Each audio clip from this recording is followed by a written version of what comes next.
2017 looked to be a promising year for new stars such as Sami Zayn, Shinsuke Nakamura, Finn Balor, Samoa Joe, and Baron Corbin. Well, Corbin looked to have the best year, as in June he was able to win the Money in the Bank briefcase, to the surprise and excitement of many fans, as Corbin looked to be the breakout star of the year, until the SmackDown before SummerSlam he randomly cashed in and got rolled up by then WWE Champion Jinder Mahal. I know, WWE Champion Jinder Mahal. I still can't believe it either. But due to a social media argument, Corbin lost the Money in the Bank briefcase and went downhill from there. But we are not Vince McMahon, and we would not book it that way, as that was arguably the worst Money in the Bank cash-in of all time. You are watching Eras of Wrestling, and we are back. And this is how we would book Baron Corbin's Money in the Bank cash-in. So first of all, the method that Big Baron Corbin cashed in his Money in the Bank briefcase will not happen the way it did, and he will not get into the social media beef. Moving on to SummerSlam, he defeats John Cena cleanly after the end of days at the following SmackDown. Corbin stated that he could mow down anyone and anything that stood in his way of him accomplishing his goals. Out comes the United States Championship at the time, AJ Styles, and a match is set for a winner-takes-all match for the United States title and the Money in the Bank briefcase. When Hell in a Cell comes round, after a hard-fought match, Baron Corbin seals the deal by hitting AJ Styles with a low blow while the referee is distracted, allowing Corbin to capitalise and come out on top with the end of days as your new WWE United States Champion.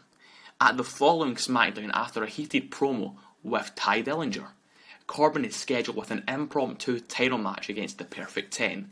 After around 50 minutes of a fairly well-rounded match, Corbin looks for the end of days, but Tye Dillinger turns it into a small package and rolls Corbin up for the 1, 2, 3, shocking the WWE Universe.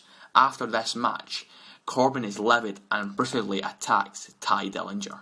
After this, AJ Styles becomes WWE Champion by defeating Jinder Mahal on SmackDown, just like real life, to set up his dream match at Survivor Series with the Beast Incarnate and the Universal Champion at the time, Brock Lesnar, as Corbin sets his sights on Styles as he has defeated him in the past. But at Survivor Series, Corbin will be in the 5-on-5 main event, where Team Raw will still win, and Brock Lesnar will also defeat AJ Styles. It's not a good night for SmackDown at Survivor Series. But moving on to Clash of Champions, when Jinder Mahal invokes his rematch clause for the WWE Championship against AJ Styles, who successfully retains with the phenomenal forearm. And Baron Corbin has a fatal four-way match with Dolph Ziggler, Bobby Roode, and Tye Dillinger for the United States Championship, in which Roode wins by pins Tye Dillinger to become the new United States Champion, which makes Corbin even more frustrated and takes the anger out on Dillinger, defeating him on the next SmackDown. At the Royal Rumble match, everything stays the same, seeing the King of Strong Style, Shinsuke Nakamura, finally eliminating the big dog, Roman Reigns, to guarantee his title shot at the Show of Shows. Nakamura builds the match momentum for the dream match against AJ Styles by defeating the likes of Rusev, Dolph Ziggler, John Cena, and others. Also, Baron Corbin doesn't know what to do and when to cash in, as vignettes appear every week until the Fastlane pay-per-view.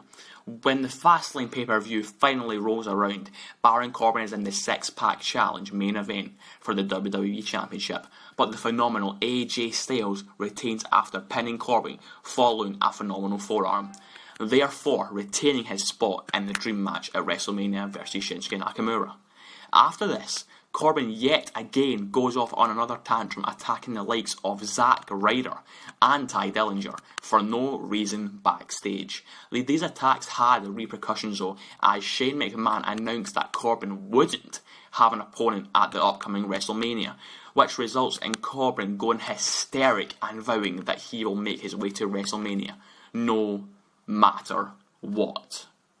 So it's finally time for the granddaddy of them all. It's WrestleMania, and it's time for the dream match that everybody wanted to see. And in this timeline, it won't disappoint, as Nakamura and Styles put on a 25-minute barn burner, an easy match of the year candidate. That Styles does eventually win after 3 phenomenal forearms in the match, and a Styles clash to top it off. At the end of it, the crowd is on their feet, giving both men much respect after their great performance. Styles extends his hand to Nakamura, but Nakamura grabs his WWE Championship from his hands and he hesitates. But then he awards the title to Styles until, yes, the heel turn does happen. Boom! Low blow, down goes Styles. And there's another big Kinshasa from the newly heelish Shinsuke Nakamura. He leaves the ring empty-handed while Styles lays in a heap. When it seems like everything is all over, out comes Baron Corbin. He runs out and he catches in his money in the bank briefcase and successfully defeats Styles in a matter of minutes, beginning the reign of Corbin as WWE Champion, where his first challenger and rival will be the Viper himself, Randy Orton, as AJ Styles and Shinsuke Nakamura can continue putting on classic matches in their rivalry without the title being on the line. And that is it, guys. If you all enjoyed, leave a like and tell us in the comments section below if you would book this differently. We would love to know what you guys would think. So thanks for watching. I have been Cameron. And I've been Callum. From Eaters of Wrestling, and we will see you soon.